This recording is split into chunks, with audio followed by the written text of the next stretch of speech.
Hey, hey, hey. Hay is what horses eat. This is Mr. Albinetti coming at you from Fishers, Indiana, and I'm here to tell you about a way that you can earn the chance to shave a mohawk into Mr. Urban's head. You can earn the chance to smash a pie in his face. You could pelt a teacher with water balloons. You could earn a free dessert courtesy of the PTO, and you can earn thousands of dollars in scholarships. The thing I'm talking about happens in a few Wednesdays. It's Wednesday, October the 19th, and it's called the PSAT Challenge, folks. That's right. Juniors and sophomores, you're taking the PSAT that day, the day before fall break. And freshmen, we don't want to leave you out of the PSAT Challenge either. So you're taking the pre-ACT. So any of these prizes apply to you as well. And let me explain how it works. Also, let me apologize for my voice. I recorded this after watching the debates, lots of yelling, so my voice is scratchy. But here's how it works. The student in grades 9, 10, and 11, the student who has the highest score on the PSAT or the pre-ACT gets to shave a mohawk into Mr. Urban's hair. Oh, scratch that. No, gets to smash a pie in Mr. Urban's face. That's right. That's right. Also, the student who shows the most growth in 10th and 11th grade gets to smash that pie too. We want to include growth because, hey, maybe you do only so-so on the standardized tests.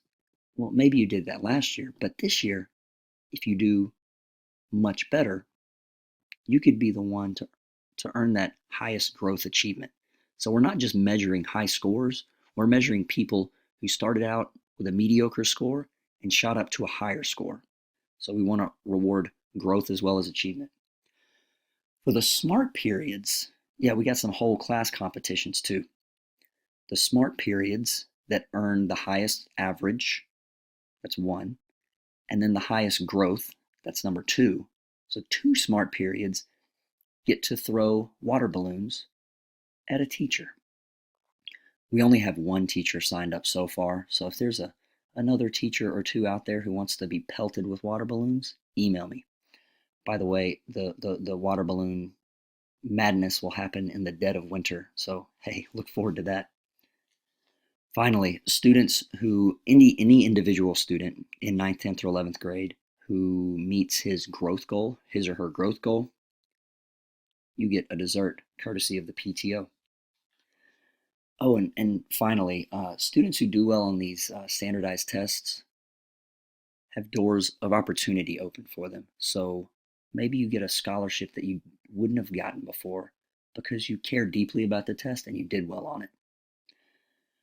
So you've made it this far in my presentation. You've listened to me drone on for 3 minutes straight.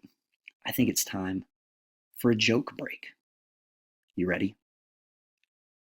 Did you hear the one about the angry cannibal? He got so frustrated he threw up his arms. Ooh, think about it. Why do scuba divers, when they fall off a boat, why do they fall backwards? Because if they fell forwards, they land in the boat.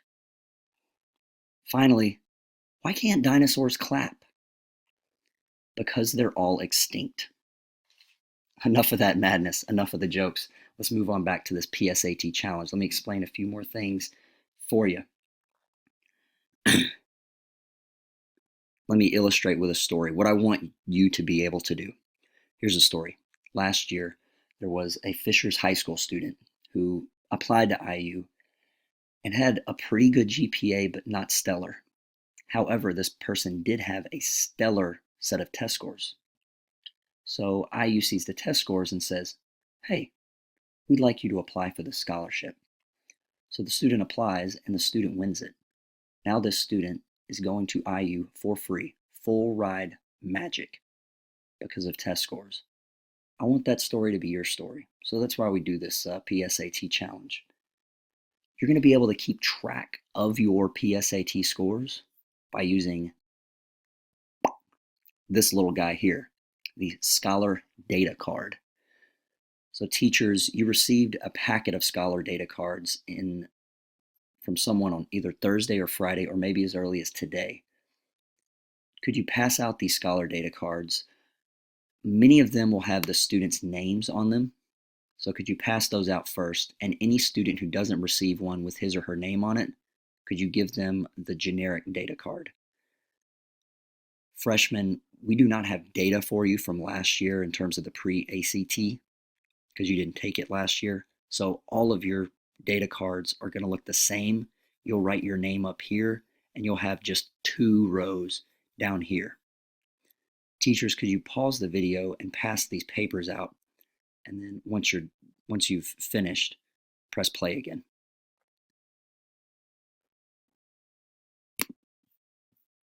So students, let me walk you through this data card and help you understand what we're doing and why we're doing it. This is the grade 11 data card, but yours might say grade 10, yours might say grade 9. If it says grade 9, it says pre-ACT here because you're taking the pre-ACT. It's the Scholar data card and it should have your name. If you see your name, that means that we have your data from last year's test, so we can include it in this year's data card. If you do not see your name, that could mean that maybe you were absent for the test, or maybe you tested on a different day, or maybe you're new to Fishers and so we don't have data from you from last year. It's okay if you don't have one with your name on it, you can still participate. Now let's look down here. You're going to see 2 main rows. The rows for last year and the rows for this year. Let me apologize to the juniors. Yours says 9th grade here and 10th grade. That's an error on my part. I considered reprinting all 750 of these data cards, but then I checked in with the Giving Tree to find out if that would be appropriate to throw away the 750 and then reprint them just because of a typo. And the Giving Tree said, not a chance, just tell the students about the mistake. So that's why you see the mistake. Regardless, let me explain what you see. You have the score row. So this student, there he is, Smart Guy McFly. Smart Guy McFly scored a 1080 on the PSAT last year. On the language side of things, he scored a 580, and on math, he scored a 500. The next row shows the percentile rankings. So this shows that Smart Guy McFly did better than 79% of all students in his grade on last year's test. He did better on the language portion because he scored in the 87th percentile, not so well on the math, scoring in the 66th percentile, right? Now let's get down to the meat and potatoes this year. You should have a growth goal. This is the growth goal that you need to meet in order to get that free dessert from the PTO. It's pretty simple to calculate. Just add your PSAT score total from last year to the growth goal, and you get your goal score for this year. Same thing with language. Add 580 plus 20, and you get 600. 500 plus 20 gives you 520. So this is your goal that you want to achieve. I say aim higher than that. But at the very least, aim to increase your score by 40 points. Now let's go to the back page. Could everyone flip to that back page? And let me explain it.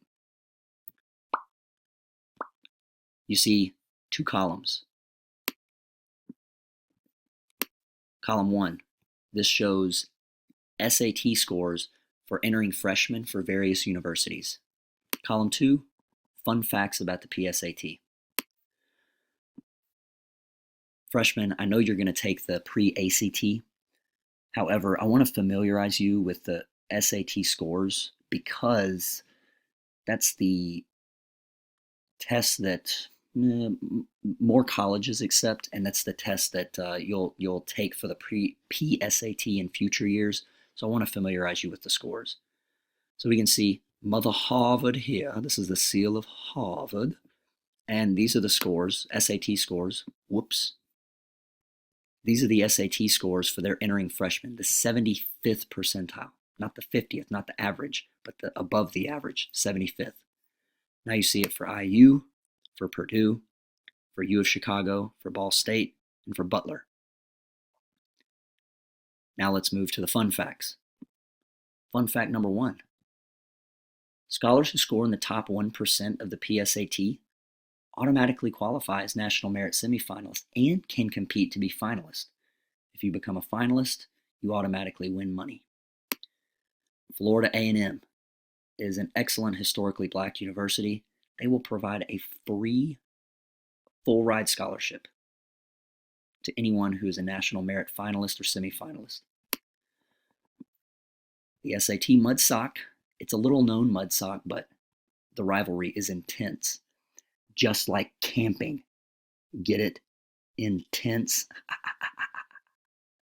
All right, this is the most recent SAT data available, and you see we're just barely ahead of HSE. I want to see us push this number higher. And now we see scores from last year's classes. So this score is the PSAT score from last year's juniors, this year's seniors. So this year's juniors, class of 2018, aim to beat this score. Here you see the average PSAT score for last year's sophomores, this year's juniors. So this year's sophomores aim to beat this average. And then you see the score for last year's freshmen, this year's sophomores. And then finally, what's the average of the pre-SAT for the class of 2020? That's going to be determined October 19th. Oh yeah, don't let me leave out IUPUI, excuse me. So folks, you've made it this far. It's time for another joke break. You ready for this? Here it comes. What sounds orange? What is orange and sounds like a parrot? A carrot. Hey, what animal can jump higher than a house? All of them. Houses don't jump, sillies. Hey folks, thank you for listening to the end. I really encourage you to do your absolute best on the PSAT and the pre-ACT. If you're interested in a crash course on the PSAT, I'm offering something Wednesday, October the 12th for a couple hours, 3:30 to 5:30, and it'll be in the LGI. And the PTO has said they will likely be providing pizza and Coke. So you bring $5 and you'll get a 2-hour crash course on the PSAT. I'll open up another class if we need it for October the 5th. Also, Miss Brown of the CCA office is offering a class on Saturday, October the 8th at school from 9 a.m. to 12 p.m. And that class will be free, but that's another way that you can prepare yourself for the PSAT. So folks, I want to encourage you to do your best. I want you to, how do I say it? I want you to dream big on this test. Like, what could you do? How far could you go? There's some folks, the haters, right? The haters like to drink that haterade, will say, don't get your hopes up. Just settle for good enough. Don't let them tell you that the sky's the limit. Because how can anybody say the sky's the limit when there are footprints on the moon? So folks, do your absolute best. Good luck on this upcoming PSAT. This is Mr. Albinetti saying good night or good morning, whatever time of the day it is. Peace out.